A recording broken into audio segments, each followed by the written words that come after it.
You are now tuning in to DRES Tapes.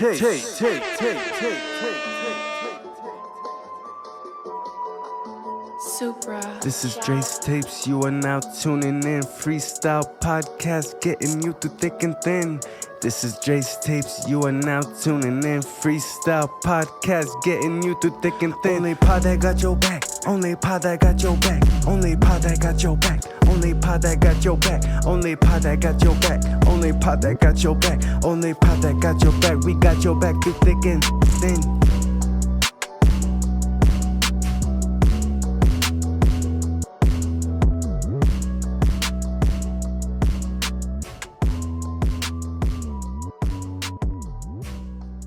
What's going on, y'all? We're back here with another episode of DRES Tapes.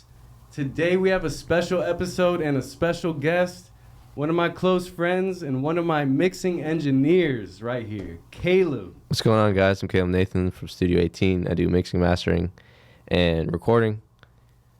Yeah, man, he does a lot of things. Yeah, I've been working with... How long have I been working with you now? A year?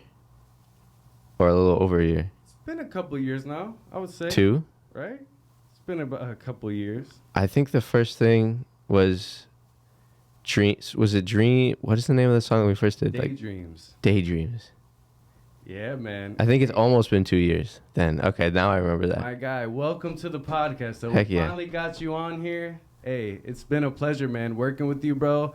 I just want to say he's been honestly one of the most patient, humble, and just genuine experiences working with an engineer so far in Thanks, my man. overall experience, because I've dealt with a lot of shady engineers here and there, but you're definitely one of the more humble and just laid back and just patient, man. You Thank you. Listen, bro, and that is important when it comes to I appreciate that, man. You're a fun artist to record with, dude. I think we spent a lot of time together, and even before or after a session, we'll just talk about our philosophies on how we make music, and we got differences, but they're important perspectives to have, and it's cool.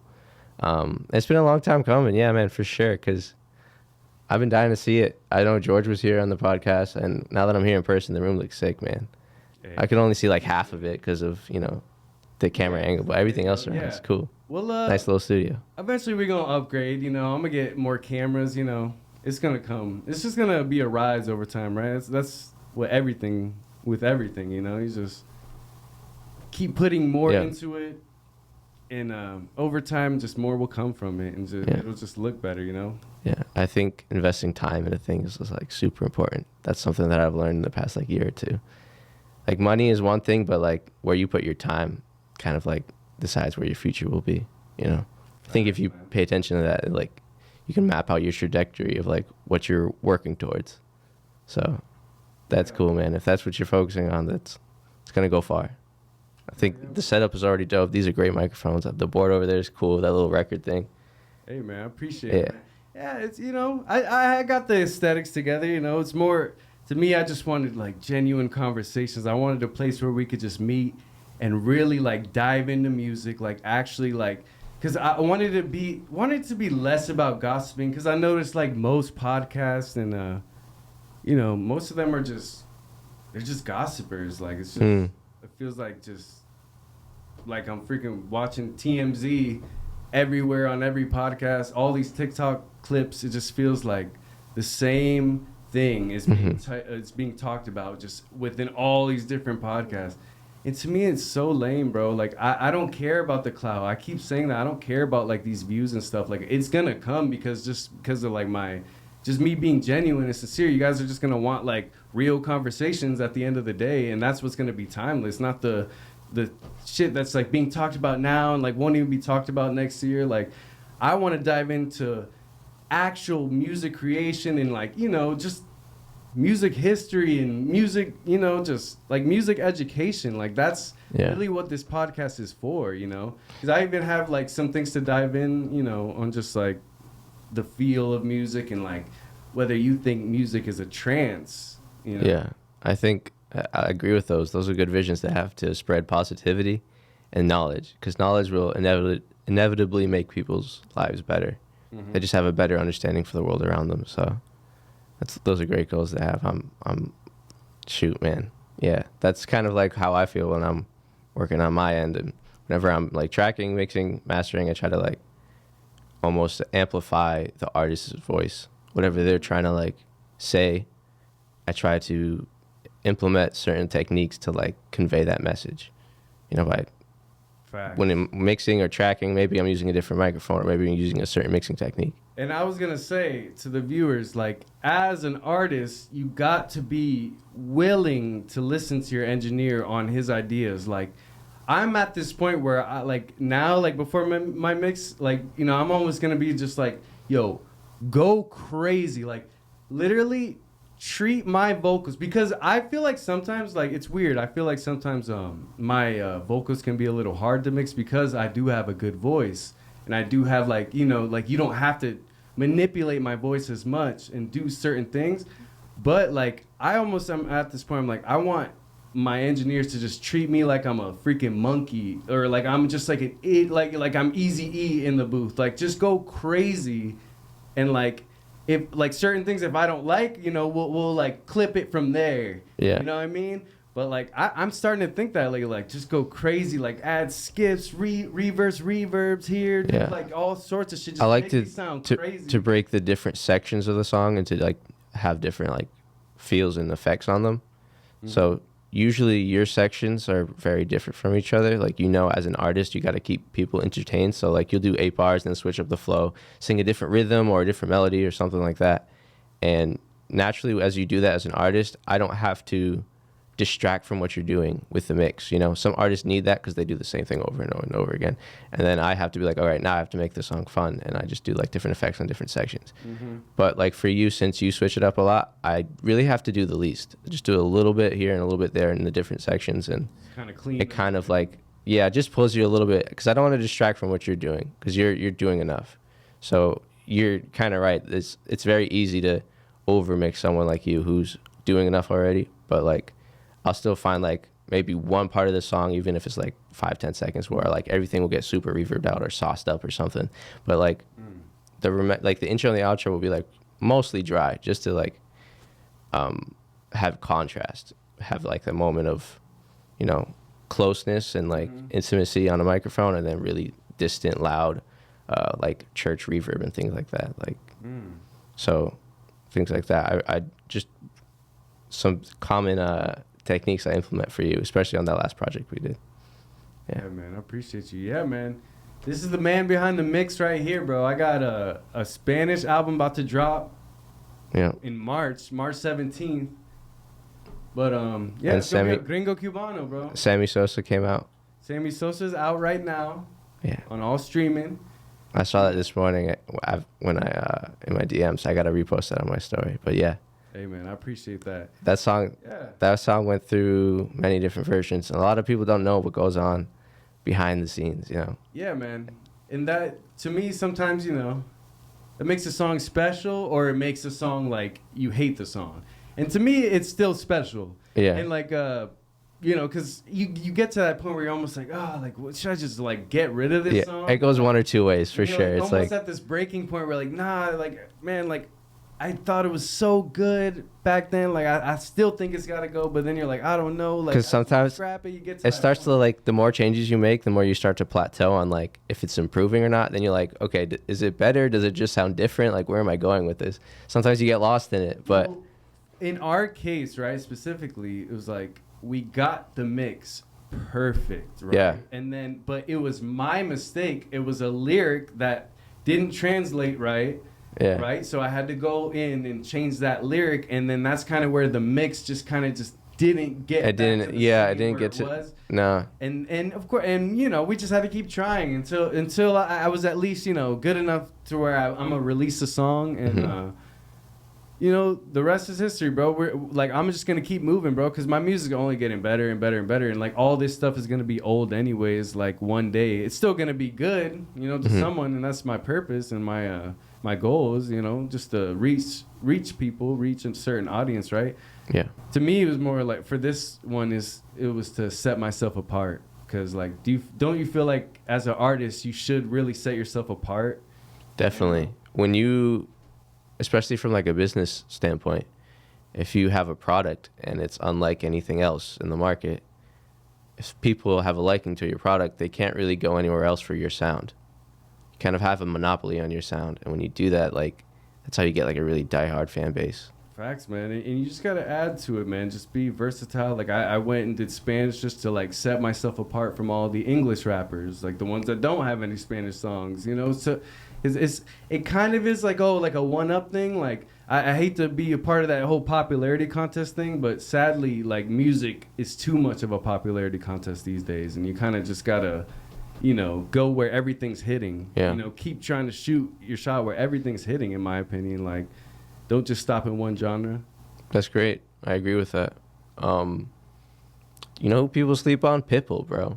Pitbull's, Oh my God. he's dabbling into both languages, and he's doing like worldwide records. Always, bro, I hear his name brought up too much. People always bring this man up, and I respect him. I love him, bro. I think Pitbull is a Miami legend. Like, I'm from Orlando, so I hear about him all the time. Like, he's a G, bro. Like, and he was the first to, you know, do the Spanglish thing. I get it. You know, he's Mr. 305, you know, But like, Mr. Worldwide. But that's where doing both, being himself and tapping into both markets did for him. Yeah. And if it did that for him, I had this They could do conversation it, the other day. My thing with Pitbull is, you know, he drowned himself in the mainstream. Like, there's one thing of like, you do need mainstream, but don't drown yourself. Like, also do what the fans first like knew you for, and just do what you really think matters too. Like, still do like things that are meaningful rather than just trying to like just stay on the wave and like do party music because that became your like bag. You know what I mean? And you'll drown in the mainstream, bro, if you just try to only base your music on. Well, I can't speak on behalf of Pitbull, of course, but I would imagine he was probably working with some labels, and sometimes you gotta hit certain requirements, you know. So maybe. Yeah, you do, but you can do more. That's what I'm saying. Like, I just said that you still have to hit that mainstream side. I am fully aware. I like mainstream music too. I'm not someone that's, oh, fuck mainstream. I like it, but don't drown in it. If you only do the like mainstream music, you will drown in that eventually, and you won't be timeless. Look at 50 Cent. He started with more lyrical stuff and just great content. When he became mainstream, he became too mainstream, and then only focused on that. And now he had to go to shows and production and doing other things. He couldn't survive just off of music, right? Like Kanye or like Jay or like, you know what I mean? It's a time thing. You can't just think of like the initial like blow up. You got to think of the whole career as a span. Yeah, I agree with that. For if you want to have longevity in your artist career, 50 Cent to me seems like he's also quite the like businessman and entrepreneur. So maybe he was navigating his career more like, you know, like he had a product and he was just like watching numbers and stuff like that. He also did like what no one else could do. Like, freaking got a rapper from each coast, from the South, Young Buck, went North Lloyd, West Coast Game, you know. So he innovated in that way, and he had to focus on the brand and the business. So in a way, in my opinion, I feel like it did take away from his lyrics and like him focusing. What year was that? What year was that? Do you remember? 2006. Yeah. 2005. 2006. What song was it? That's like a new thing I learned. Or which song? What are you talking about? Bringing people together. Oh, just on multiple songs. I'm talking about G-Unit. G-Unit. Do you not know what G-Unit? No, I don't think I do. I'm still learning about all these. So I was 8. You're young, bro. Yeah, I forget you're younger than me. Yeah, I'm 20. Actually, I just turned 25 like 2 days ago. Bro, but you were still around, bro. You're not that much younger than me. Yeah, I wasn't growing up at that age. I was listening to R&B. I wasn't listening to rap at that time. All I'm gonna say is 50 Cent was running the rap game. Not only running it, he was literally dropping his balls in everyone's face when he would drop Up in the Club and all these songs, bro. Literally dropping his nuts in their face. That man was crazy. And anyone who disrespects M just did not live in that era. And I will remind you, you did not live in that era if you disrespect Eminem. If you lived in my era, early 2000s, you would never say that about Eminem. He literally wipes his nuts all over Lil Baby or whoever your favorite rapper is. Like, literally, bro. When he owned the era, it was like, whoa, like, he's got a grip, bro. These guys, you know, they got a little grip and they kind of fumble and where are they? Yeah. No, he's great. Bro, when you can have a long period and a long stand, like, and just have the complete impact to just change hip hop, it's different, bro. It's so much different, bro. Like, it's different from just being like that guy and then like completely changing hip hop, because someone like 50 Cent was just that guy. I don't feel like he innovated and changed hip hop like Kanye, who may have not been that guy, but he was that guy. You know what I mean? Like, yeah, Kanye has always stayed true to. Kanye was around then, 04, 05. I loved him. I used to watch BET, freaking 106 in Park, and just watch slow jams on repeat, just over and over again, bro. Me and my boy loved that music video, bro. He can literally recite almost all the one of my best friends, Twista. Kyle, Yeah. he can almost recite that whole Twista verse. I don't know about anymore, but he used to be able to. But man, like, that era is so much different than now. People they can't even fathom, bro. Yeah. Well, yeah, let's talk more, you know, about the music of today, though, too, you know. But yeah. I was just listening to Lil Yachty on the car here, the new album. I like it. I know, yeah, we were speaking I come from a production background, so, like, yeah, I have appreciation. Like, the things I care about last probably is, like, lyrical content. You're from a production side, you're saying, but you don't feel like there was almost, like, very, like, there wasn't much thought put into the production. There wasn't, like... Of the album? It doesn't seem that calculated, and I might be wrong from his... I think his lyrics weren't. I think he could have done this whole project in, like, a day or two. Like, no disrespect to Yachty, but, like, this is what I was trying to keep away with sometimes on the pod, because I don't want to be that gossiper, bro. Like I said, like... No. Because, like... Tell him how you feel about it. I end up being the gossiper, bro. Like, like I said, like, I'm really hard on other people's music. Yeah. I call my own music, you know, trash sometimes. I shouldn't say this on air because I like, you know, I think my own shit. I think I'm going to be the best, and I know I'm the best. When I drop, it's always the best. But, like, you know, if I'm that hard on myself, imagine, like, when I listen to other people and, like we were speaking on before, like, just that influence, right, of, like, Lil Nas X, who had all these children, you know, follow his blow up. You know, he blew up off of Take My Horse to the off of Old Town Road, like a little country, like, kid song, and then took his influence into the next song and just got, like, 100 naked black dudes in a jail yard all dancing. Like, the influence is evil, bro, and it's very real. Like, everything you say or do, literally, NBA YoungBoy is on these podcasts right now crying. Why? Because he realizes what his influence did to people, and people are dying.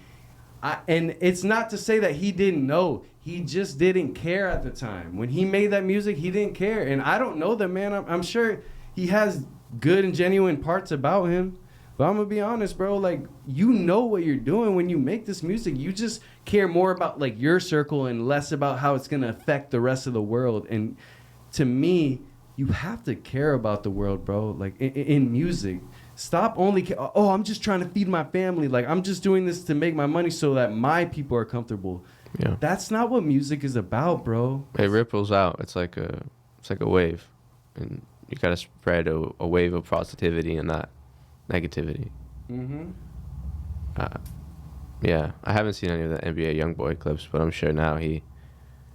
What does that mean? Is he gonna not ever rap that way anymore, you think? Or you think it was just... Bro, you can it's so easy to make music without talking about killing, without talking about any kind of drug or bad influence, bro. It's really easy, bro. Will he do it, I guess, Look at Drake's first 10 years. Look at literally J. Cole, his whole career. Look at Kendrick's whole career. Like, look at people who have made careers off of not talking about this crap. After not... and you are faking it. You might feel like you're not faking this life because you're living it, you're doing it. You're only doing it and living it because you have to keep up with this image that you're saying to everybody else. And that is where the fake line is drawn, you know? Now, like, I had this question for you earlier. Do you feel like music is a trance? Can it put people in a trance? Yeah, for sure. But is it a trance? Why would you say it is, and why? But what about it would be a trance if you think it's a trance, though? If it kind of disconnects you from your immediate surroundings and you kind of like internalize for a little bit, I think that would be a trance. Like if you if you heard something, yeah, like if you heard something and then like maybe the lyrics like brought back a memory, or you started visualizing stuff in your head. For a second, you kind of like go inward and stop focusing on like your environment, like. But I have things like that. I think that is it the melody that is the trance, or is it the lyrics that is the trance? depends. No right or wrong answer. Depends. It can be both. I don't know. That's more right. Yeah, it can be both. But I'm sure, like I was mentioning earlier, like there be music that is in a different language that I can't even understand what they're saying. But like if the music's good enough, you could be put in a trance. There was this there was a viral YouTube video, I think I was like in 9th grade or something, that I saw. It was a French song by this dude named Stromae, and I didn't know French at all. And I heard this song, I was like, this song's crazy. I don't know what the heck they're saying, but I love this song. But things like that, it's like that song put me in a trance, and I didn't know what the lyrics were about. For me, I feel like, you know, the initial sounds, like the melodies and the instruments, that is the trance, right? Yeah. The hypnosis is actually in the lyrics. Like, oh, okay. Where? So, because I like to break that down in my mind, because, yeah, it's an overall trance. The overall sound, you're right. Like, it's overall like it can be a trance, but like what guides the trance is the lyrics. What keeps you in the trance is the music. Yeah. Okay, I see that. And what directs that trance, like, to what you like are thinking, and manipulate your ways of thinking, manipulate how you feel a certain way, it's in the lyric, you know what I mean? With that melody just holding that trance, right? Mm-hmm. And the lyrics just hypnotizing you with what they're saying. Yeah, that makes sense. Is that cool. weird? Because I was thinking that earlier, and I was like, man, we got to talk about this. That's why it's important to be careful about what we're writing in our lyrics. Yes, thank you. And that's why we're here today, ladies and gentlemen. It is important, bro, because lyrics aren't everything. And that's coming from the guy who thinks he's the most lyrical genius of this whole generation. Lyrics are not everything. No. But they are very important. Surely. And don't forget that. Like, that's what people, I think, tend to forget. And, like, because me, right, I often listen to music, and I, like, a lot of my favorite songs, I initially come to it because of the trance, because of the melody. It takes me in.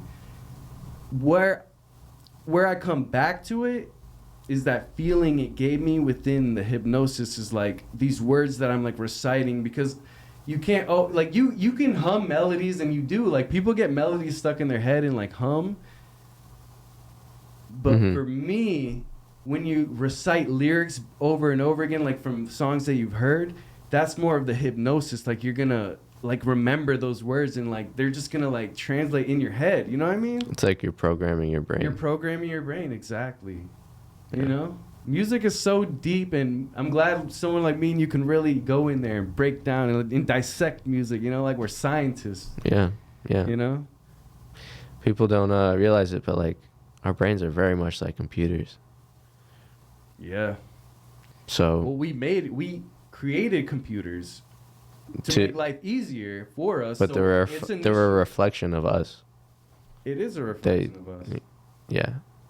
When we make it. So we're literal cyborgs with fucking part of a droid attached to our hip all the time, and every time it vibrates, we're like, you know, we gotta check it, or every time it beeps. It's our like sixth sense is our cell phone. Yeah, especially when I'm trying to be a content creator now. Like, I'm trying to dive into TikTok and trying to dive in more.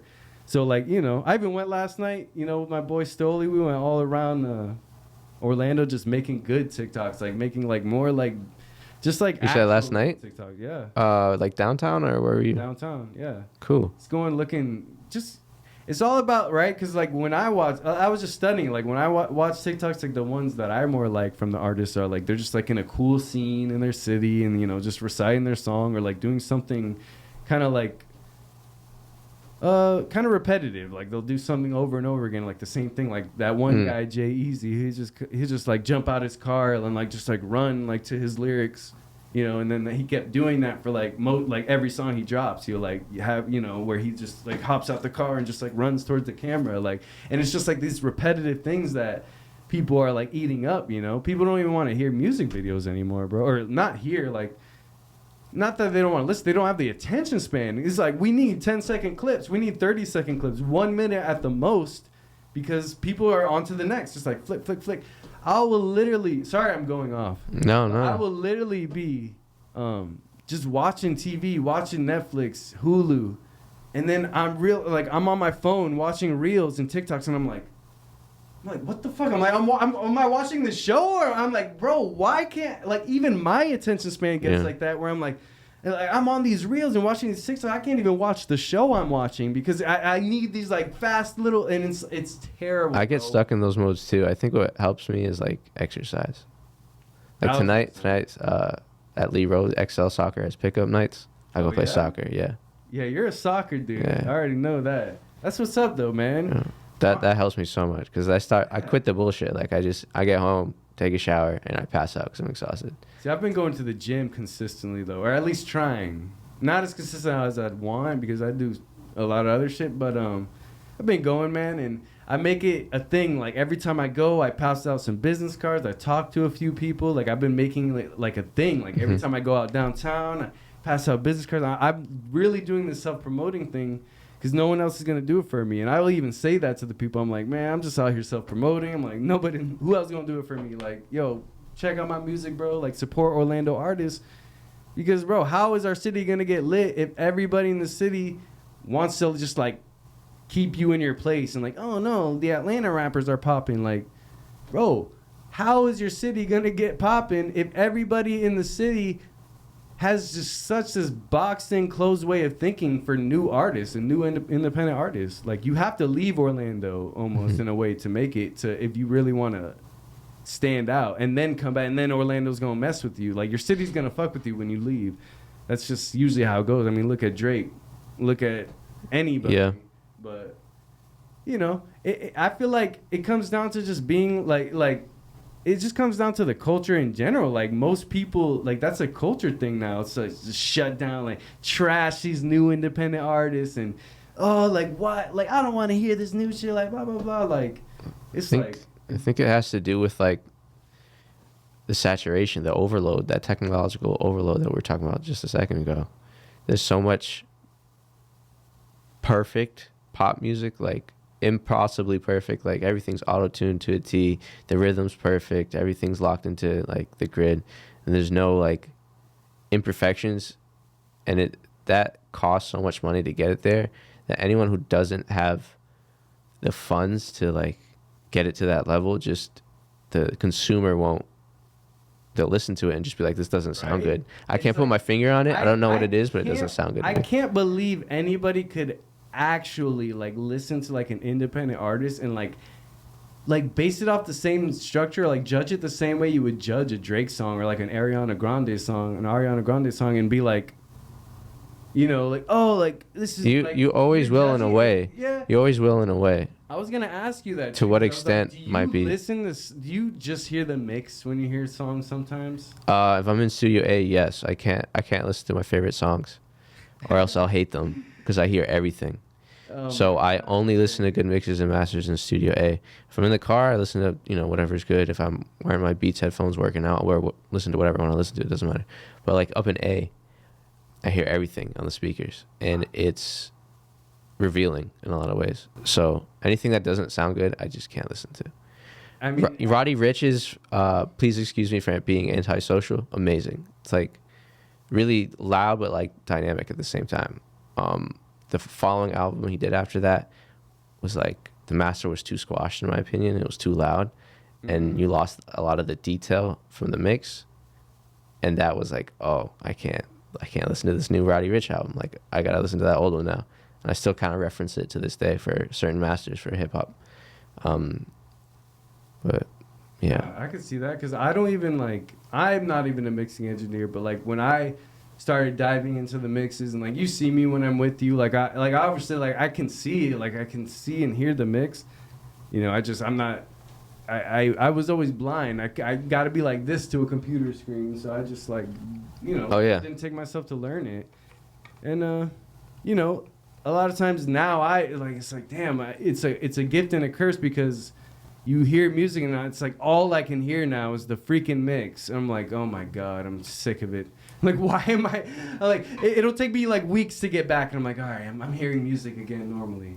Yeah. And then, like, you know, then I start doing music again, and then like all I hear is the mix, and I'm like, there's so many different things to listen for in music, like lyrics, melody, harmony, chords, progression, like dynamics. You know, those little effects in certain sections with the reverbs and the delays and the phasers, the chords, all that stuff. So many different things to like lock into that, you know, or when usually in like more produced music, sometimes music is stripped down and, you know, acoustic and stuff like that. But that's what kind of like all that ear candy is what helps with like replay value. Cause like you can play a song again and be like, oh, I never really like focused in on this part, but I like what's going on over here. And it's like you're looking at something completely different, but with your ears, of course. Yeah.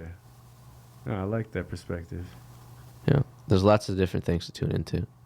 There's multiple perspectives. Yeah. That's why I actually like to I try not to work on a mix in one day or a master in one day. I'll give myself a day or two, or 2 days at least. You think so? To like hear it the next day. And I'm going to listen to different, end of the session. I'm only like zoned into certain things for so long. And then the next day, if I like back out and then jump back in, I'm going to hear different things that I wasn't like paying attention to upon first listen. And then I'll also check like, okay, where did I start that day? Where did I end? What's the difference? Do I agree with this? Okay, let's move forward. And that fresh perspective is just like, that's what like, that's quality control to me. It's just like making sure it stands the test of time. Sometimes certain songs, I do that for, you know, 30, 40 versions of them. And, you know, over the course of a few months, maybe a year, I think 2 years was probably the longest I've ever done that for a song. And it doesn't necessarily, the more time you add doesn't necessarily make a better outcome. But you get to just look at it at different angles, and it'll move along somewhere. And obviously, I keep good records, so like version 19.8 or version 14.2, you can compare the two and actually like, oh, I like this section in 14.2, and you can cut that and slice it out. And no, I love that. Yeah, exactly. There's like different versions of the mixes and stuff. Yeah, because people definitely don't see that behind the scenes stuff, man. And because to me, it is the boring stuff. Like, nobody wants to know all that. Some people do. But, like, you know, for I don't want to say nobody, the average consumer. The average, exactly, yeah. That's what I knew you meant that. They don't want to know about, like, but we do, because we are, like, trying to make it the best it can possibly be. So we have to learn these things. Yeah. And we have to, you know, that's the sacrifice that people don't see in music. That everybody thinks it's all just fun and you're just going to be partying. Like, it's not that at all. Like, not that at all, bro. And it's not a 9 to 5, so you can do it all day and kind of get carried away sometimes. It can be very exhausting. Well, you know, you don't want to treat it like that 9 to 5. You do want to come with a loose mind. Yeah. You know, just loosened up and come, you know, just with a fresh mind. But, you know, you also don't want to treat it like it's like a club session where you're bringing like 3 or 4 of your friends, couple girls, and like, you know, you're all like, you know, you're making it like it's not about you. It's like their time too. So you gotta like, you're not gonna dial in, bro. Like, the people that bring their friends to studios are weird to me. I see that a lot, and sometimes that results in the artist recording and they're not performing for the song. They're like performing for the people in the room, and they get distracted. It's like, no, like, focus on the song. Like, what's best for this song right now? You know? I mean, I've had multiple people ask me, like, you know, multiple of my friends, like, oh, let me come to the studio. No, like, it's easy. Like, all right, what are you going to help me with? You're just going to sit there for 2 hours as I'm working, basically. I don't need that. I don't need, like, and you're not even going to give me, like, interpretation. You're not going to tell me anything that I need to hear. So it's like, I've even told my own dad no. I'm like, no. I'm like, you're not. What are you going to do? Like, you're just going to sit there. I'll tell my own mom, like, why would I bring you to the studio? Like, it doesn't make sense. Like, you're not going to, like, would you bring me to work? Like, would you, like, my mom works mammograms in, like, hospital. Would you bring me to work? No. Oh, that's like, or, like, not even that. That's a weird example. I was about to say. I was like, yo. Weird example. But, like anything, my dad is a manager of this. Like, are you gonna bring me to work? Like, for what? Like, unless I'm gonna, like, try to learn and, like, learn that job. No, it doesn't make sense. You're not gonna sit there. And it's also like you're in that zone. You're like there to do. You're on a mission. You're trying to, like, make good music. Exactly. Give a good performance. Do your layers. Do your takes. And then, you know. It means so much more to you individually than anybody you could possibly bring into that studio with you. And that's where you have to draw the line, because, like, those energies will affect you. They'll affect your session. They'll affect how you feel the rest of the day. So, you got to be careful with, like, the energies you're bringing around your studio time, even around you in general. Because when you start chilling with all your close friends from high school and they start, like, trying to still keep you in this box and keep you in this lane, like, oh, Dres, you can't sing soul. Like, oh, you can't dance. Like, bro, when are you around me enough? Like, I know I see you, but, like, when are you around me enough to just know everything I'm capable of? Oh, Dres, you can't rap, you can't freestyle, you can't this, that. Bro, I'm better than all of you, but I don't have to, like, remind every fucking second of the day and remind everybody, like, because that's exhausting, bro, and it won't feel real if you constantly have to, like, remind everybody. Like, I don't need their validation, never did. And mine was enough, just knowing that I'm going to be that if I'm not that already, because I already, you know. It's just, you got to keep working. Keep putting it in, man. It's going to come. Yeah. You know, usually when people got not the best things to say, sometimes you got a good thing going for yourself because they're invested in you. They're, like, critiquing you. They're looking at you. If they're looking at you, they're looking at you for a reason. And they're going to have differences in opinions. They'll be like, oh, you should do this, this, and that, yada, yada, yada. Because that's what they would do, but they're not you. So you got to just fucking ignore them.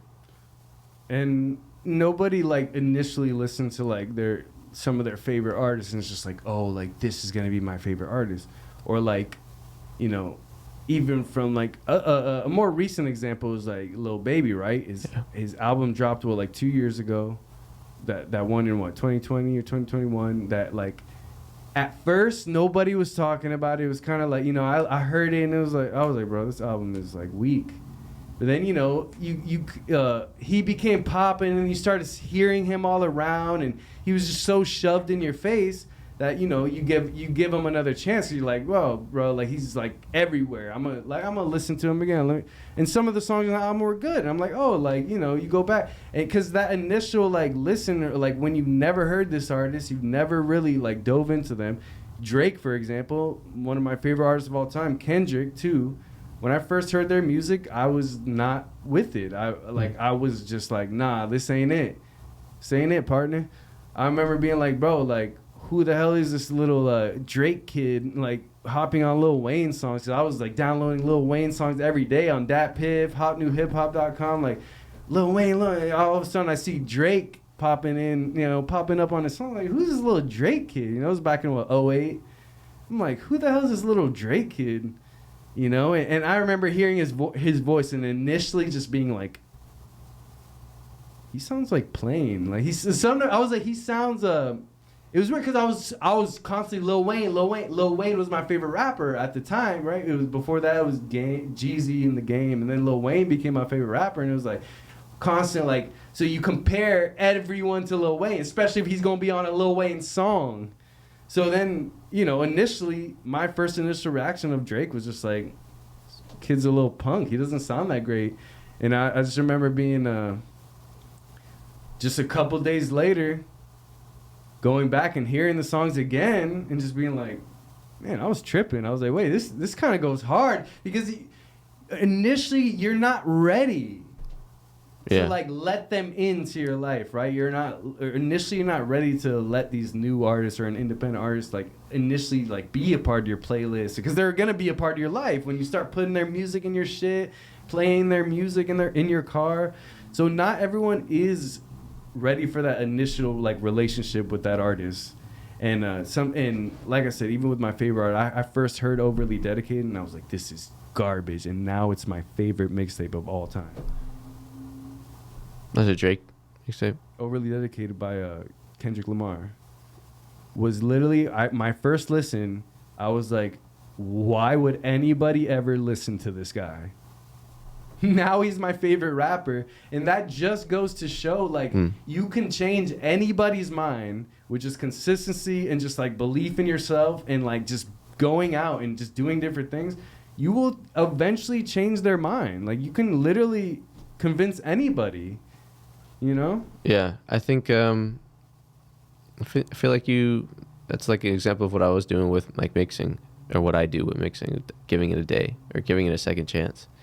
Sometimes you don't like fully grasp the bigger picture, and then like you get that second perspective. It's like your future self has a different opinion, and you just compare two different opinions. That's what it is. That's what it is. Yeah. It's like two different people. Well, a lot of people like won't change their mind, right, until that artist has passed that mainstream line, which I understand to a certain extent, because like nobody has to listen to independent artists. Like nobody has to listen to music that is kind of watered down a little bit. Yeah, sure, there's a little teardrop filter on the songs, because it's not going to be as well produced as Drake, Travis Scott, like who, you know, just have these machines behind them. But like you still, I don't know, you still got to give people a chance, I feel like, and give them more than one chance, because you might not like them on that first chance, but be willing to give them more than one chance, because they could eventually change your mind. Everybody I ever like said like sounds generic, or like, you know, you should give Lil Yachty's album one more chance. Just one more chance. I will try. It's really for the production alone. Like you're not gonna be impressed with the lyrics. You're a lyrical guy. I know you. You're not gonna be impressed with the lyrics. I like the beats, like the first beat. I was like, this doesn't. This but you don't get even sound good. Did you hear the second beat? No. Okay, no. You don't get the full picture. Well, because you got to get that context. Bro, when you are an artist and you are a rapper, you don't want to hear these motherfuckers, bro, until your shit's done and until your shit's out, bro. Like, I'm not always ready to listen to these new albums, because I'm like, I don't know. And to me, I don't like to be influenced by new music, which is why, like, even the SZA album, it took me, like, a month to, like, finally dive into the album after everybody was posting it and talking about it. Because even who's one of my favorite artists, I love SZA. I literally constantly say how obsessed I am with her on this podcast. Even her, bro, like I didn't want to initially dive in, because I didn't want it to be about the hype. Because if I let myself like listen to it with like the hype, I might like judge it different. I might not have liked it as much. So I waited till the hype was kind of a little bit down. And then I was like, shit's so amazing. And I can't stop listening to it. But like, I got to give it another chance. I went through once, and we must have completely. Yeah, I think we do. Cause did you hear it once? Substance guy, brother. I like substance in my music. Give me something I can feel, or give me something I can learn from. Not something I'm going to be a brain dead zombie to listening to. And the only way I can enjoy it is either going out getting drunk or being on some freaking pills or some shit, which I don't do. So it's like, I can't, man. And we were talking about that earlier with like EDM, my whole like love and hate relationship with EDM, because I love the sound. I love it. But I also do feel like to like really fully experience it, you have to do a certain drug, or you have to do this and that. which is why I'm not that into EDM, because I don't like to force myself to have to listen to a music a certain way when it sounds the best that way. It's like, no, like I like to just feel actual lyrics that will resonate, and that will, like, 10 years from now, I'm still thinking about those lyrics, man. Yeah. Still, bro. Yeah. That's because your knowledge of, I mean, your background. I'm a little older growing than up. you, too. But you were So into the rappers. You were into the rap game, like heavy. Like that was your thing. That was your passion.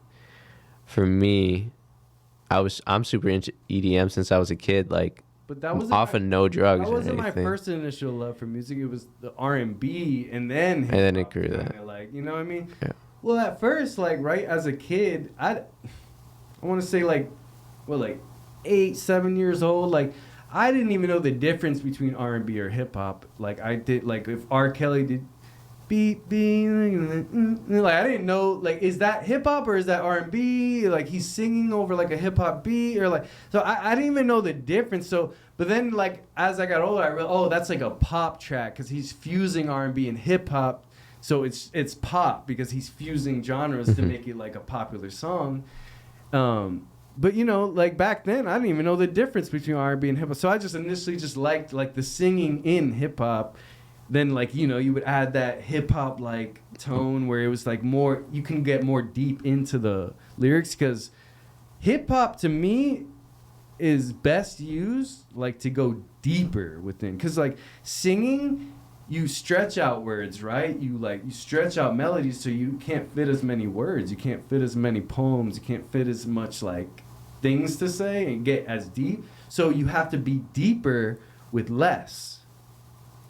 As where hip-hop in lyrics, you can be, you know, as deep as you possibly can, and, like, in the words. You can be very intricate, yeah. Within, you know, you can make it fit if you really are a master manipulator, you know?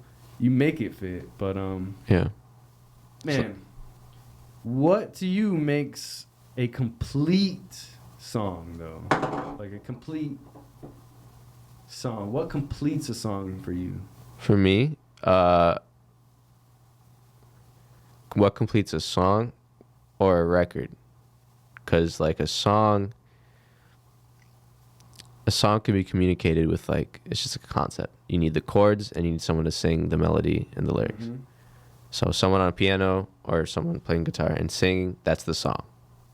The record is, you know, when you produce that song, you take it and you go, okay, these guitar chords are actually going to be played on strings, and we're going to have, like, this guy come in and we're going to mic him up, and he's going to be the drums, and then guitar is going to be done by this guy. Get it all together, get it recorded, arrange it, and then that final mastered version, that one that plays on the radio, gets put in movies, you see on the music video, that is the record. That's the final product of it. Oh, okay, I could see. So what makes it, like, finishes the record, you got to get a good master on a good mix of a good recording, Yep. a well-produced beat with good stems.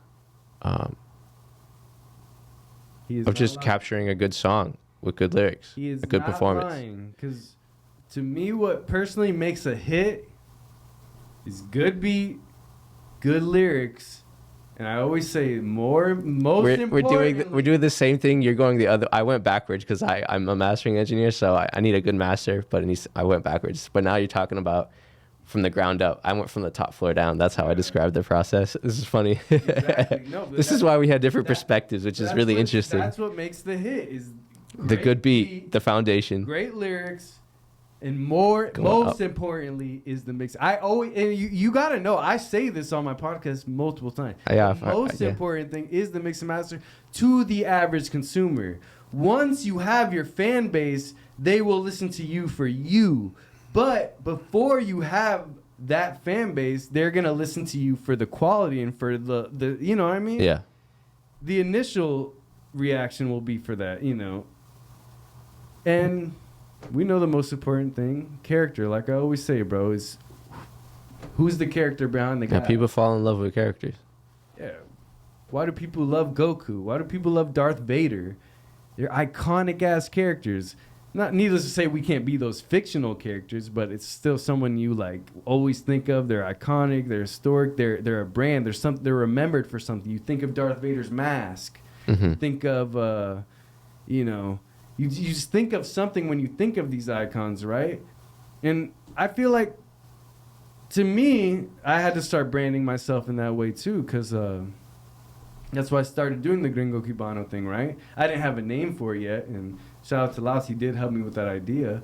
Well, at least, you know, kind of together, you know, I was like, I'm going to do I could do a whole album called Gringo, and then he's like, oh, Gringo Cubano, and that's when I was like, that's already the image I'm already going for, right? I was already building that up, the fedora, the button-ups, you know, and that can't be something I just drown myself in and just only become that, because then it's fake to me. I'm not going to just, like, act like that's all I'm going to do. That's fake.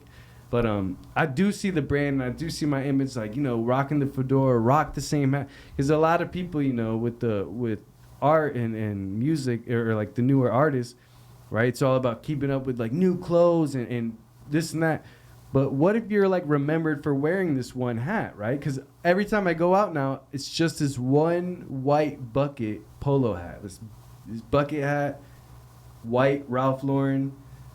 I wear it every time I go out to perform because that's what they're going to remember me for, is the white bucket or the fedora. I step out sometimes with the fedora. But when you wear something, like, don't think of it as like, oh, he's wearing the same hat. He's wearing the same shirt. Like, it's part of the brand that you're. It's part of the brand. It's part of the image. Like, when, like, you know, when you wear that kind of like that same hat, that's why I chose to do that. And not only that, it's my favorite hat. So I'm like, until I find a hat that I like better, I'm not going to wear another one. Cool. But, like, because I very much will become, like, obsessed with, like, a hat. And be like, oh, this is, like, the one. Like, this is my crown. And I put it on. So it's like, but, you know, because it's weird to say, but, like, the confidence does stem from just how you look. And, like, just your confidence is, like, are you radiant? Like, are you dressed raw? Like, when you're out and, you know what I mean? Like, the confidence does stem from that, man. In hip hop, especially. Yeah. It's part of the game. I don't like to fixate on it though. It's tax deductible. Well, Buying yourself your nice shoes, getting your nails done if you're a female artist. That's if you own your LLC, and that's part of your character. It's part of your wardrobe. Take that off from your expenses. You don't fixate on it, or you become ASAP Rocky. Also one of my favorite rappers. I'm just saying, because he was so genius lyrically, he was so innovative when he came in. But then when he came in, like, when he became all obsessed with the fashion side of the hip hop, it took over him. And where do you even hear his music anymore? And he became less consistent. And I feel like the fashion thing is cool. Like, just be a fashionista, but, like, don't, like, only care about clothes and shit. Like, that's kind of a bad example. Rocky is super successful too, like, but just you know what I mean? Like, don't fixate on the clothes and, like, that be, like, all you care about, bro. Because I don't know, you shouldn't always have to keep up with this image either. That's yeah, not I agree. Very good advice. From one perspective to another, but, like, me personally, bro, like, I don't want to fixate on anything or it becomes exhausting. You know? Yeah, I definitely am prone to fixating on things. It's kind of why I can work on a lot of projects and just, like, focus on just, like, mixing and mastering all day. But yeah, it's usually work to get me to zoom out of things. I get really focused in on details. Right. But yeah, I try not to. You're definitely right. It's exhausting. You gotta, like, take a break, zoom out. Well, yeah. Focus on different things for a second, take a little breather. And this is coming from, like, King Fixator, bro. Like, I have loyalty problems. I have, I sincerely feel like I have loyalty problems, bro. Like, I am a Magic fan. I'm a Miami Dolphins fan. I watch every single episode of One Piece, and I'm caught up on the manga. I literally have never cheated on any girlfriend I've ever been with. Ever. Mark my words, nobody will ever come at you saying otherwise. And literally, I don't know. I just, like, I have that, like, sense where it's just like... It's a problem that you're too loyal? Is that what you're saying? I don't think it's a problem. I think it can be seen as a strength because you Okay. know, I feel like at the end, like when I do find like that, you know, I'm gonna have a prize. Yeah, I see it as my a girl's strength. gonna be a prize. So she's, you know, she's gonna know she's got the most loyal guy, honestly. And so it's a tool, it's a power because I don't get it when people aren't loyal. Like I don't know, like even to like your own city, like people like, oh, they hate on the Magic or like Orlando, and it's like it's weird. I'm like, bro, you're living here, bro. Like it's weird. So it's like it becomes more of like a thing because you're not paying attention to it and you're not like really like you're not fixated on it. You could just easily just like ignore it or Brush say it it's off, trash, yeah. like or just like talk shit about it and have an opinion for some reason. People will still have opinions on shit they have no idea about.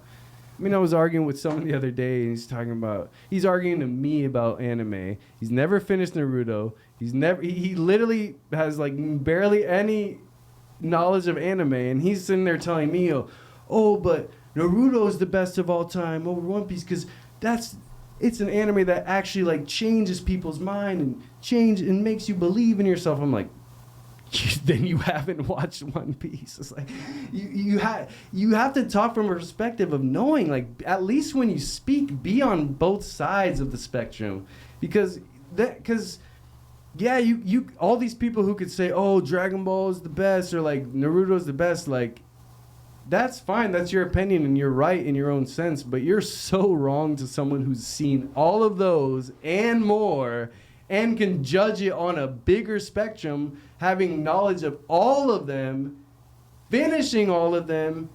Like literally, it makes no sense when people argue with me about music sometimes because I'm like, you have way less knowledge to me about music. You only know what's popping on the radio. Literally, one of my friends the other day was like, he was telling me about some like local artists. He's like, bro, where have you been? Like under a box? I was like, you know, I kind of felt somewhere. I was like, nah, man. I was like, what the fuck? I was like, I listen to real music. I listen to SZA and I listen to all. And then he was like, he goes on to say like, SZA. He's like, I've never even heard of her. He's like, he never even heard her music. It's like, but I'm under a box. They don't even know what K-pop is, but I'm under a box. He literally went on to tell me, I'm not going to name names because that's kind of embarrassing. He went on to tell me that Bad Bunny, he's like, nobody listens to Bad Bunny. I'm like, False. Brother, that's how you know me and you are far on the spectrum of knowledge of music.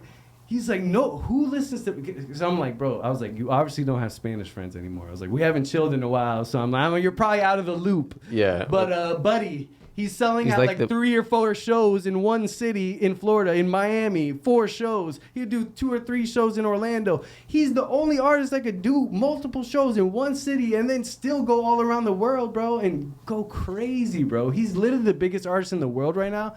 And that's how I knew, like, when people just speak, it's just sometimes it's just from their like closed in ass circle, bro. They think, oh, but everybody's listening to this. I'm like, bro, you have like 5 or 10 people you hang out with, maybe at the most. How could you sit there and think that you just like know? Oh, like I don't know. It just drives me nuts, bro. How people have just such an opinion on things they don't know about. Yeah. People just like to hear themselves talk sometimes. It's just like.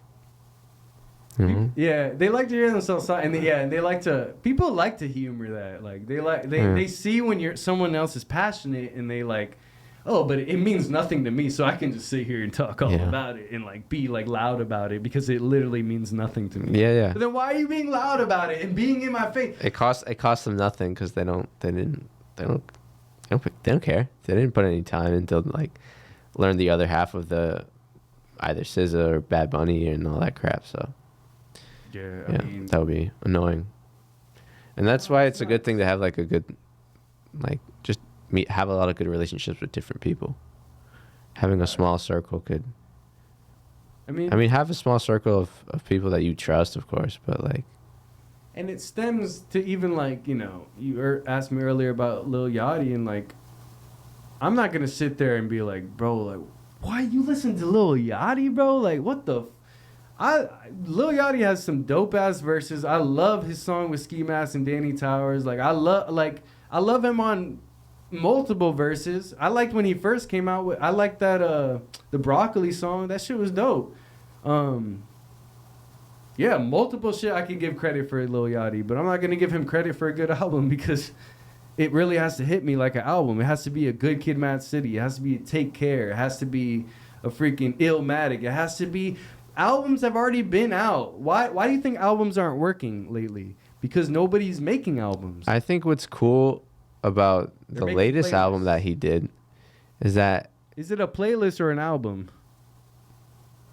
Is it a mixtape or an album? It's an album. It's an album. It's an album. You're saying all these other different albums that it has to be like, but it's nothing like any of those albums, and it's nothing like... No, not at all. Any other... am I just being natural as a human who just compares everything to like their version of the best? Everybody does it. Well, that's what it's... You know? I think what's cool is that it's not trying to do that. It's not trying to be anything like anything else. It's just kind of... It feels unique in the space. Yeah. I can't even do that. There's that one song. I gotta practice that shit. This is to actually do that. It's impossible. It's the autotune.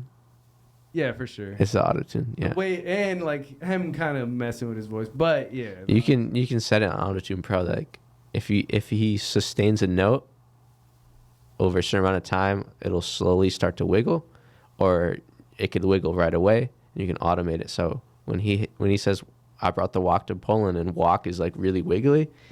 Someone's like an engineer automated the wiggle to do that. It's very intentional.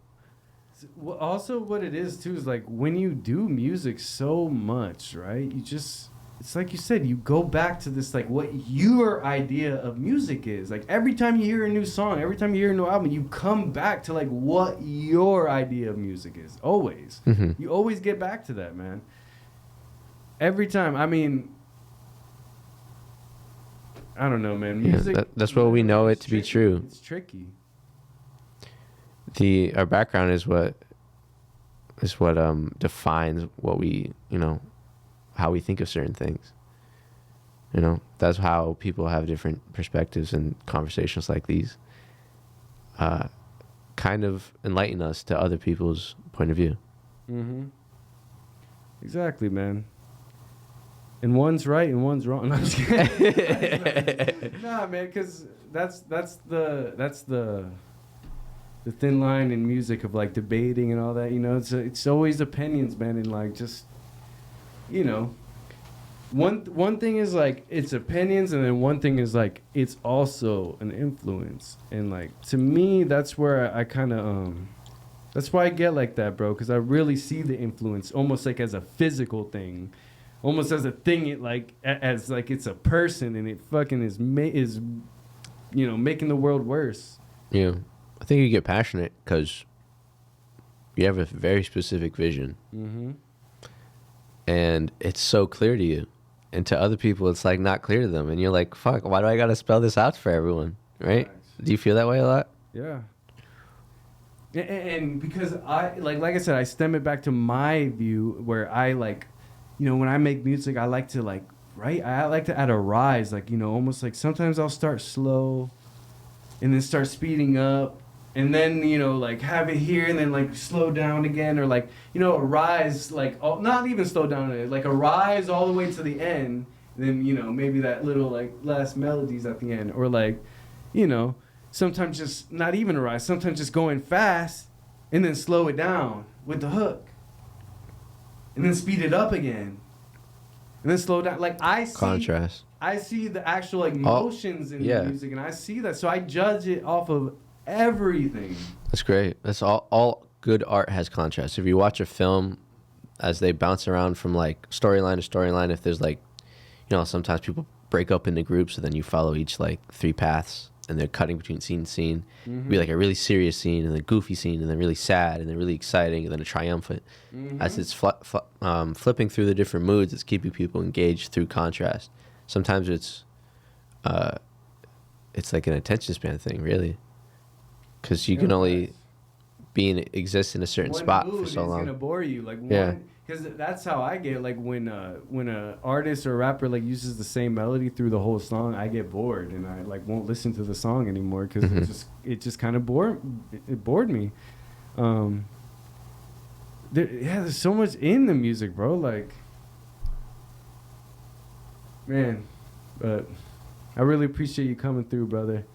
We definitely dove deep into just the science of music, you know. Yeah. That's the shit people don't see. There is a science in it. There definitely is like a... Things can get technical. Obviously, at the end of the day, music is art. But, you know, music is sound, and sound is science. So... That is true. Yeah. Didn't think of it like that. I'm glad the new mixtape's coming out soon. No, album. Excuse me. Mixtape, EP. EP. No, I won't drop my first album until I'm ready, like until like it's an album, like until like I'm like ready, until like I have the beats I want, like it's like a real album. Like for now, you just gotta drop singles, EPs, That's right. You know, because like a body of work, like an album is like, you know, at least 12 more songs, 12 to 20 songs, bro. Like a good album. For me, you know, just dropping these EPs is the best option for me right now because obviously, you know, I'm still an independent artist. You know, I always tell people that, you know, or they'll be on Twitter, you know, asking like, oh, like as like a new artist diving into music, like what's the best advice? And I'll be like, bro, just stick with singles. It'll help your budget. Like, don't worry about projects because you will slow yourself down and you'll drive yourself crazy and things can get messy. So just because you don't have that, like, a bunch of people behind you yet, you know, as an independent artist. So what you need to do is just, you know, calculate things smaller things at a time, less doses, you know. Yeah, not everything has to be ready all at once. You know, you just drop the single first and then drop another single, then maybe add a little bit of visuals. Like, take a step at a time. It doesn't have to be perfect every single time. That's the thing, and it sucks, like, it sucks giving these bite sizes of you. Like, you keep giving these bite sizes, and nobody really gets that full taste, right? So they already have their opinion, or, like, not already. Like I said, you can always change people's mind. Like I said earlier, you will change their mind. Just keep going. But, you know, when you're giving these little bite sizes, you know, it's harder for people to, like, really, like, absorb them, you know?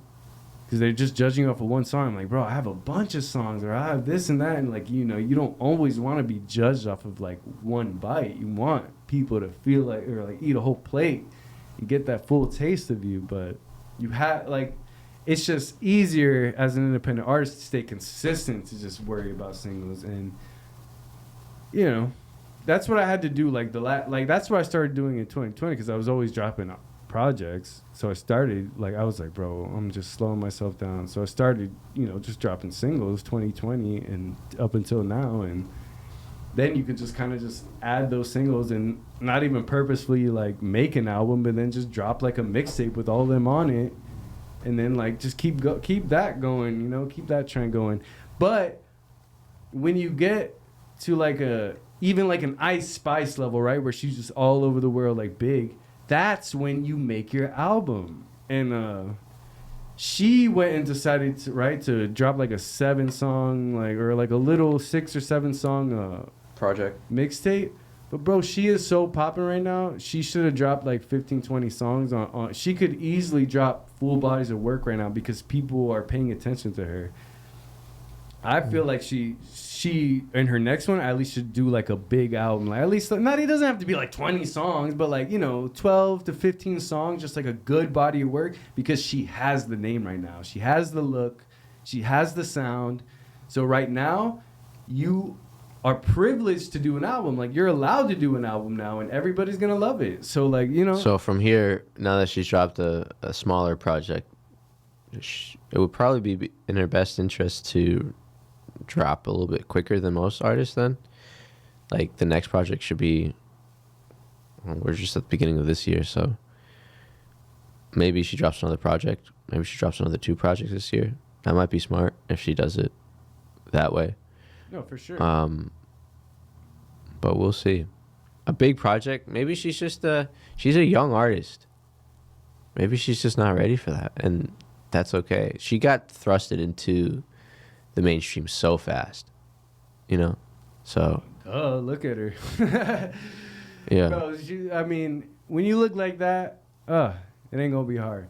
But I mean, she can, and that's not even taking away from her skill, because you still have to be good at rapping. Yeah. You still have to like know what you're doing. She definitely knows what she's doing.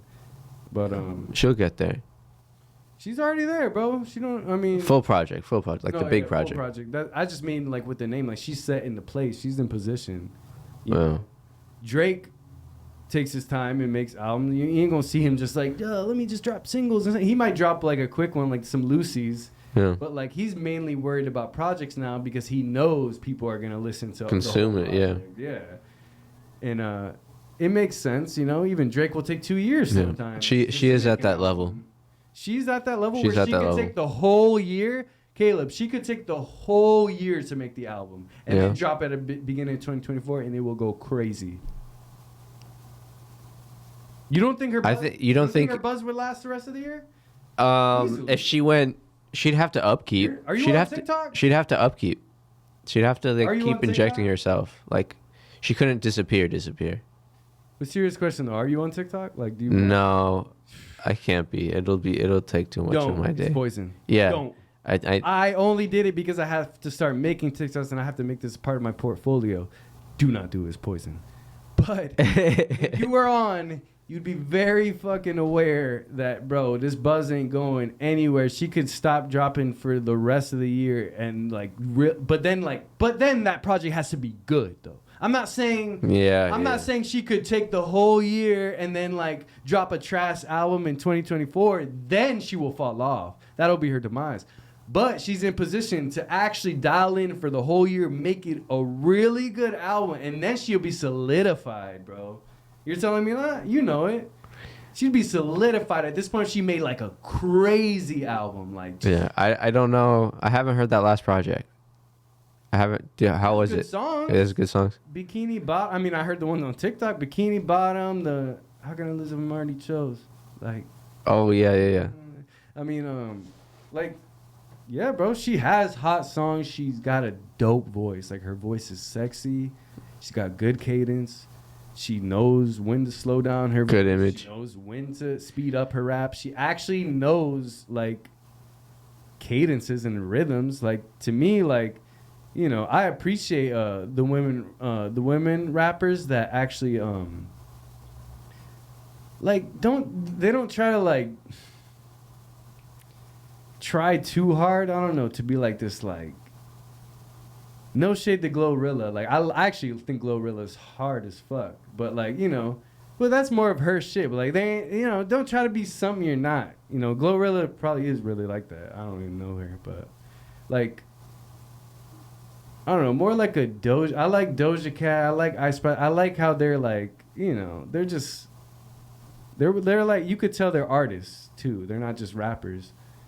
Yeah. They have somewhat of like a singing background. Even though I've never heard Ice Spice sing, I can kind of tell she's had somewhat of a singing background because she knows how to melodize. Like she knows how to rap. Like you can tell a certain person that like knows how to rap and like has a singing background, or like just like only knew how to rap and like could never sing.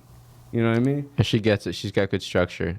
Or, I mean, I guess someone could be walking her through that process. Sometimes that's the thing. I don't know. Is she signed to like a big label, or has she been working independently? I have no idea, but it doesn't seem like too many people write for her. She definitely has her own like sound. Like she has her own sound for sure, with other influences involved. Like you could even tell, bro. Like Smiley is one of her influences, because apparently she like recently was just like geeked about seeing him. That weird Smiley guy that's in OVO. Yeah. She like had seen him at an OVO fest, and apparently she was like geeked and like, oh, like, but it's like, I think like she kind of like not took his flow, but there's like cadences from his flow that she took. Now that you mention it, I kind of see that. Yeah. They've got a similar with, vibe. Are they both from New York? Same with Bia. She like there's certain like cadence. I don't know if they took it from Smiley. Could be from someone Smiley took it from. Could be someone that was Yeah. I have no idea, but they're like You know what I mean? That kid. And it was annoying when Smiley did it. It's so hot when Ice Spice does it. Like, Yeah, I don't. Louis Vuitton, Gucci Mane, like he's more like whiny about it though. So like she's more. How can I lose if I'm already chose? Like, Yeah, her tone. It's more cool the way she says. She's chill with it. A little bit more chill, exactly. Yeah, I haven't heard anything from Smiley that I like, but I just sometimes I don't have enough time to listen to. Not the Drake song. No, bro, not that. That was. That was confusing, bro. I was confused when I heard that. This is the first negative thing I've said about anyone's music today. Drake took a big paycheck to fucking hop on some dude's feature and make him buzz, bro. Anybody gonna do it for the right amount? I guess. I just don't know why Drake like thought it would be right to sign him to OVO. Like at this point, he's just signing a whole roster of bums. I love, bro, and this is coming from someone who for a long time wanted to be an OVO. I've thought about that. Like, bro, if Drake approached me, bro, I think I would turn his whole label around. He doesn't have innovators; he has followers. He needs an innovator, somebody who's gonna tell him some Kanye type shit and not be Kanye psycho. Like, I'm not fucking Kanye, but I'm gonna tell you what you need to hear when you need to hear it. And you kind of do need someone around like that, bro. You might not always like it, but it will make your music better. It will. Yeah. Because you don't have to succumb to them and be like, oh, you're right on everything. But you'll hear certain ideas from people that don't agree with you. And some of their ideas will be good ideas, bro. I swear. Some of the biggest idiots have given me, like, certain good ideas. Have given me some of the worst advice, but also have given me certain little good ideas in between. Yeah. So you got to be responsible on, like, taking good advice or bad advice and knowing what's good advice or bad advice, too. Yeah, people give you advice that works for them. And sometimes, like, what works for one person won't work for you. That's the fact. That's a fact. Yeah. So that's why I always try to keep my own, like, discretion on certain pieces of advice, or just take everything with a grain of sand, I guess. Yeah. Whole grain of salt, huh? Is that the expression? Grain of salt? Yeah, grain of salt. I'm pretty sure it's grain of salt. I think you're right. Thanks, I needed that. You could change it. Hey, that could be yours, bro. Like, think about it. You start saying the grain of sand, I mean, it's different. But I think they say more of a grain of salt because people act salty. Yeah. So that's the term. I take it with a grain of salt because, I don't know if I believe that. You don't want to get salty. I don't know if I believe that. I'm going to take that with a grain of salt. Yeah. Sorry, that was just a terrible joke. I just wanted to throw it back like that. All good. No, I didn't know. I honestly, that always confused me. I was like, what does that mean? But that could make sense. So, I know there's a lot of things distracting you, but did you notice the two Pacs? The two Tupacs? Is that what? Yeah, is that another joke? Yeah, not a joke, but like I had that here because I have two Pacs. That's great. Do you do that? I actually took him outside of the box because Tupac was very much an advocate of always thinking outside the box. He never wanted to be boxed in, so I couldn't leave his. Are they both pop? Are they two pop Tupac? This is not a pop. This is just like a figure I bought online. Oh, okay. But that's a Funko, obviously, with his box right behind him. But I took him out the box purposefully because he even ingrained that in me of, like, very much thinking outside of the box and, like, being the advocate of just, like, don't be boxed in. Don't box yourself, man. I couldn't leave him inside his box just because of that. And that's cool. Say, most people, like, leave theirs in the box. Or I took him out because Tupac himself would never be boxed in. If you have a Tupac Funko, take that mother effer out of the box right now, please. Do him a favor. Word. I agree with that. Yeah, man. I actually did a Tupac, like a project, like a reading project about Tupac's autobiography in 8th grade. And that was before I rapped, before I even never thought about it, bro. And it's funny, I don't tell this story to many people. But I remember doing the project that night, right? And I'm doing the project. I wasn't going to read the book. I went to Google, right? You know, I read some, a little skim through the book a little bit. It was a Tupac autobiography. I wasn't gonna read that whole book. I went to Google, you know, I was getting my research. I already knew a lot about Tupac too, so I was like, you know, it would be like an easy project to present. That's why I chose that book, so I didn't have to read. It was a project to read the book, and you know, the assignment was like to talk about the book and explain it. I just go to Google. First thing I see is the date of Tupac's death. It was the same date that I was doing the project. The same day he died was the day I was doing the project. Like, coincidentally, out of nowhere, I have no, like, to me, I was like I stood up out my chair because I felt like someone was in the room. I literally felt, when I tell you I felt the spirit, I got up and I was like, whoa. I was like, bro, what is going on? Like, why is this happening to me? Like, That's crazy.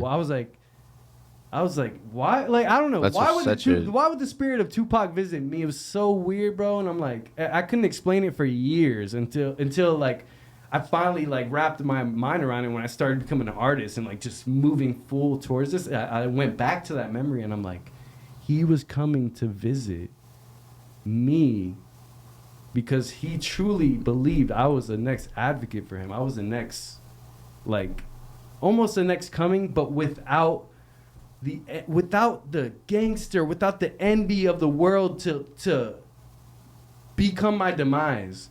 Because I'm a little bit older when I'm gonna make it than compared to when he made it. He was also probably saying thanks for reading his book. He's probably like, thanks, bud. He wouldn't have thanked me because I didn't read it. Oh, no. But he was trying to persuade you. He was like, read this shit, and you were like, no. No, my weird explanation of it is I feel like he was like, because I had no idea back then I was gonna be a rapper, like ever even attempt that. I was like 14. I didn't even ever rap. My idea of it is like he knows like how much I believe the importance of my words are, and like how much like I know I'm gonna be like out there and speaking on this. He knew, you know, and I almost felt like he just kind of wanted to visit Earth and just see me real quick and just be like, whoa, this little chubby kid is gonna be like, he's like, this little guy, green eyes, freaking pale skin, like, no, he's gonna be the next Pac, the next 4 Pac, 5 Pac, 6 Pac, 7. Man, one of my old raps, let me stop. But bro, like, I don't know, man. That's just how I felt. I mean, I might be weird, but I always felt like the ghost of Pac went and visited me when I was 14. It was weird. That's crazy. And now you have 2 Pacs. No, I have 2 Pacs. Now, and he's my lifetime favorite rapper with Kendrick, Drake, me. Let me stop. Big. I always give it this. I've had this since middle school too, right? Because Biggie was always my favorite rapper over Tupac, all through elementary, all through middle school, all through high school, until I became an artist. Then Pac became my favorite rapper over Big, which is crazy, right? That's crazy. Why? Why do you think? I mean, I kind of think I know why, but You guys had similar more similar outlooks, right? outlooks on the music. You know? I feel like Pac was more responsible with his influence too. Biggie was a little less. Pac was a little more conscious. Pac was a little more conscious. That's what it was. That's why I gravitated to him more. And I always gravitate to Biggie's flows and his cadences and like, I mean, he's a monster, complete vicious, foul ass beast that literally when he was alive would have been scary. But like, yeah, Pac I resonated more because of that consciousness and that of his influence, really. he just couldn't overcome it. He couldn't overcome it, right? And that's why I felt like his demons got the best of him. And that's why I'm like that advocate. That's why I did Don't Fit In. It's like it's about fighting your demons.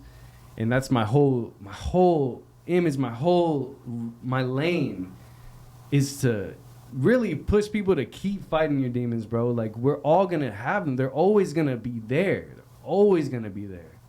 Some minds are stronger than others. You know, some minds can, you know, it's more of the minds, right, that have their shit together and have more of like their life structure. They got their career going. They're already, you know, they went through college and focused up right, and those people, you know,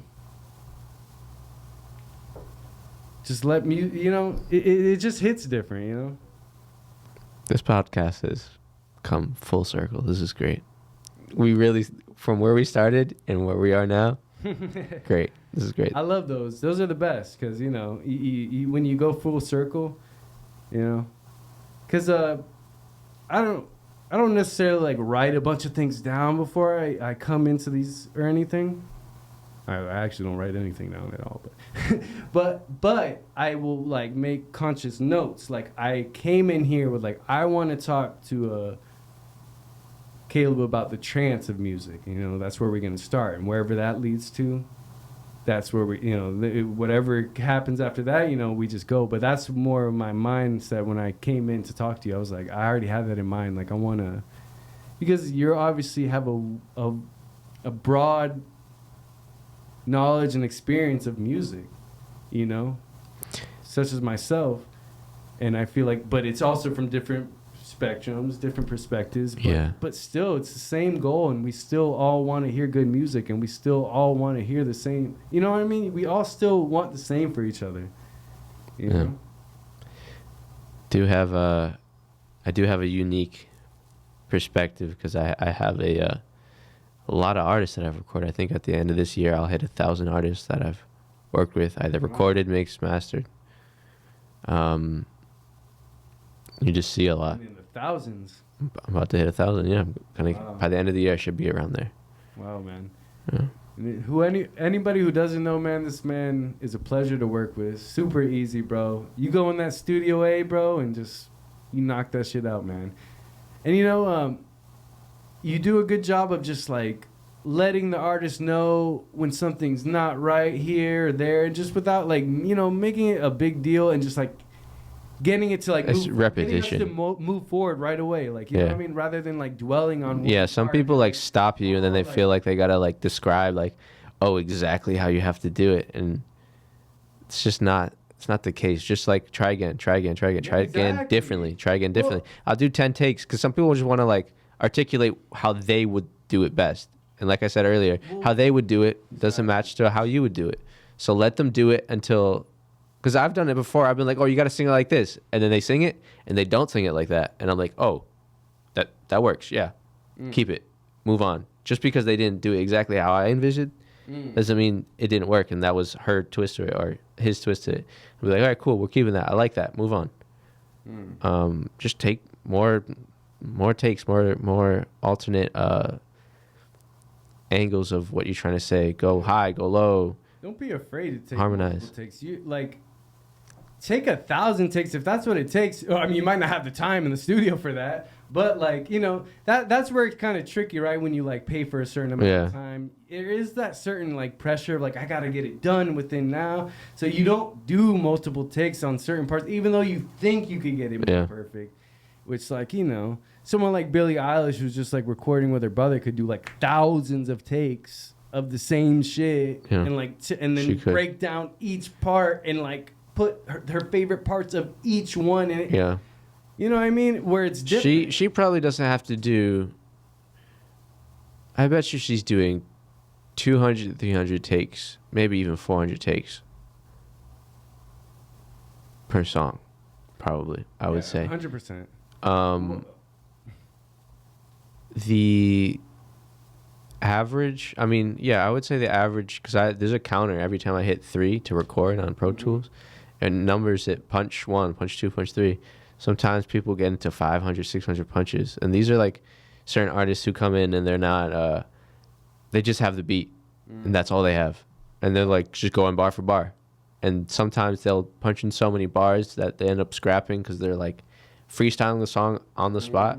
They'll get to like 500 punch-ins, and you know, for their song. Oh yeah, and it'd be one whole line, one track, not one track, but like multiple tracks compressed into one track. Yeah. No, man, there's so much things to this recording shit that just people don't see, man. They really don't. You know, so many, there's different versions of your favorite songs. There's different. There's songs that would be your favorite song, but you never heard because the artist didn't release. Maybe they didn't want to. Maybe the label didn't let them. One way or another, there's a lot of unreleased music. I would say like, oh my God, maybe like 80 to 90% of the music that gets made never like gets released to the public. And I was gonna say back to what we were saying a little earlier, like in the recording process, like when you go, you record, like, you know, you come with a lot of energy and you like you emulate a lot of energy into the mic, and it's almost like an exercise. You do get a bit tired. So by sometimes to the middle or like sometimes to the end, towards the end or the like the middle end of the song, you start getting exhausted. Like, you know what I mean? Like, so like you're not gonna hit every line as perfect. So you do need a little bit more takes like towards the end because you've already exhausted your head, your mind. You're sweating a little bit. Like like, you know what I mean? Like you came in with energy and like it's gonna slowly like start to decrease. So engineers do have to realize that too. Like where, you know, there's nothing wrong with taking multiple takes, especially towards the end. It's like, and we'll hear it. A good engineer will hear it. Robots. They'll be like, hey, let's stop right there. Let's punch in right here. Take a deep breath. Let's just go from this point on. Facts, man. Yeah. Facts. Because you don't have to be critical. Like when you have an engineer, you don't have to be critical of your takes too much. You know, you can just try to express yourself and let the engineer kind of guide you, especially an engineer who's been, you know, you have an established relationship with, and they know your style, your sounds. You've got like a bunch of different songs on your belt together, so you know, like, oh, actually, remember that one song where you went a little bit more like airy and raspy? Like, you can do that for this section. Like, try that out. The engineer will be like, all right, cool. And then artist tries it out, and maybe it's not even exactly what the engineer says, you know, but like he'll put his own twist on it. Facts. Yeah. Teamwork. It's teamwork. There's even certain parts that like I know I can hit, but like I said, like towards the end of the song, we're a little more exhausted, and like you're not hitting it right because like you're just a little bit tired, or you're just like, you know what I mean? You get a little bit more in your head, like the more you're doing it, and then you're hearing yourself less because you're like, you know what I mean? You start drowning yourself out almost, and I've only had it happen one time. I will not say the name, but oh my God, it pissed me off so bad. I literally I was kind of like stuck on on a part, you know, with one of my songs. It was towards the end of the song. I was a little tired, and this man actually was like, he's like, oh, just I'll go in there and do it for you. I was like, bro, what? What? Wait, what? First of all, there is no way in hell you're going to sound as good as me or sound like me, so it won't even make sense. How are you're supposed to be an artist. How do you not know I'm clearly just like exhausted towards the end of the song? Like, I'm going to hit it. You just keep it going. You know what I mean? When you're like pausing and like, oh, like talking about it, like thinking about it, and like, oh, like that. When you just keep it going. Sometimes we just want you to just keep it going, like, and don't like just give us like barely any lead, and like, you know, like give us a little lead to like feel where we're out, then boom, and then just keep going. But don't ever stop and just like you're fixating on the part now too, and you're like stop, like how is it bothering you? It should bother me more than anyone. You know, I'm the one sitting here doing it. You're just pressing a button. But I mean, and not to take away from y'all, I'm just saying like that situation will literally make you furious. In that situation, I just do it again. Record, bro. The fact that you think you're an artist and you at any way, shape, or form think you're at any level close to me, I will literally shit on you, bro. Like, and I won't even. I don't even say anything, bro, because I'm not a dramatic person, and you know, I don't make a big deal about shit. But that really got to me, bro, and that to me will make me not even work with you, bro. Like, I will be like, see ya. I don't need you. I don't need anyone, but I do need people, right? I do need people, but it's no one in specific. And you don't want to be like that. It never should get to like that. But like, it could be just little things that will make you not work with someone, bro. Something like that will make you just be like, what the like, you know what I mean? And like I said, I don't like to make a big deal out of shit, and I feel like I already did. I already did make a big deal out of it right now. But you know, you get over those things, and I just feel like that's just for any engineer to hear in the future, bro. Don't ever try to step in the booth for an artist, or just because you're an artist and you think, bro, like I know I have a better voice than literally any engineer I've ever worked with. Like, so it made no sense, and it kind of made me furious.